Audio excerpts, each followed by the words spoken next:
बिस्मिल्लाहिर्रहमानिर्रहीम। अस्सलामुअलैकुम। नमक मिर्च चैनल में आपको खुश आमदीद। आज मैं आपके लिए एक न्यू रेसिपी लेकर आई हूँ, सबको हैरान कर देने वाली रेसिपी। तो आज हम बनाने वाले हैं बैगन बट के फूलों का शरबत। ये बहुत ही मज़े का बनता है, तो आप इस रेसिपी को कंप्लीट देखें। चले आए इस रेसिपी को बनाना स्टार्ट करते हैं। यहाँ पे हमने बैगन बट के फूल लिए हैं। ये फूल बहुत ही आसानी से मिल जाते हैं, हर किसी के घर में भी लगे हुए होते हैं। तो अगर आपके घर में ना भी हो तो आपके मोहल्ले में या पड़ोस में किसी के घर में जरूर होंगे, तो आप वहां से ले सकते हैं। यहाँ पे हमने फूल लिए हैं, इनकी डंडियां और दरमियान वाला पार्ट अलग कर लेंगे। हमें सिर्फ यहाँ पे पत्तियों की जरूरत है। इन फ्लावर्स को एक बार अच्छे से धो लेंगे ताकि ये साफ हो जाएं। अब इनको बॉईल करने के लिए एक देचकी लेंगे, इसमें 2 गिलास पानी ऐड करेंगे। जब पानी गर्म हो जाए तो इसमें फ्लावर्स ऐड करेंगे और इसे कुछ देर के लिए पकने देंगे। यहाँ पे तकरीबन 5 से 6 मिनट इन्हें बॉईल करने के बाद अब फ्लेम को बंद कर देंगे और इसे थोड़ी देर के लिए ठंडा होने देंगे।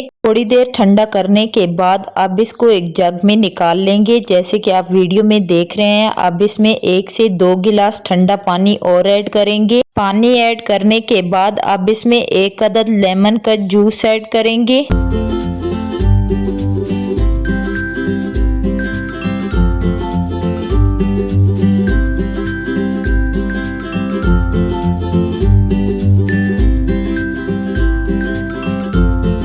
तो अब इसको अच्छे से मिक्स कर लेंगे। तो ये देखें, माशाल्लाह से हमारा मज़ेदार सा बैगन बट के फ्लावर का शरबत बन के तैयार है। तो आप इसे एक बार ज़रूर ट्राई करें। तो अगर मेरी वीडियो अच्छी लगी हो तो मेरी वीडियो को लाइक शेयर ज़रूर करें और मेरे चैनल को भी सब्सक्राइब कर लें। तो मुझे दें इजाज़त, अगली वीडियो में फिर मिलेंगे एक न्यू रेसिपी के साथ। तब तक के लिए अल्लाह हाफिज़।